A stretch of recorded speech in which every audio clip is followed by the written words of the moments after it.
আসসালামু আলাইকুম রহমতুল্লাহ। আল্লাহ পাক রব্বুল আলামিন কোরআনের মধ্যে জানিয়ে দিয়েছেন যে সকল আশরাফুল মাখলুকাতের মধ্যে মানুষ সর্বশ্রেষ্ঠ।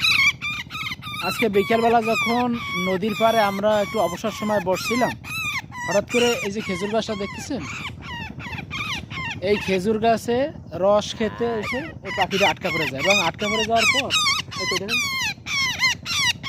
তারপরে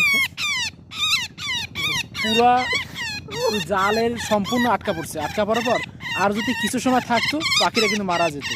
আল্লাহ পাক রব্বুল আলামিন যদি কোনো প্রাণীর যতক্ষণ হায়াত থাকে সে ততটুকু সময় বেঁচে থাকবে, আর হায়াত আছে আমাদের মাধ্যমে ও মুক্তি পাবে, আল্লাহর এটি একটা নিদর্শন হিসাবে লিপিবদ্ধ ছিল। অন্যথায় আমরা যদি না আসতাম এই পাখিটা এই জায়গায় মারা যেত।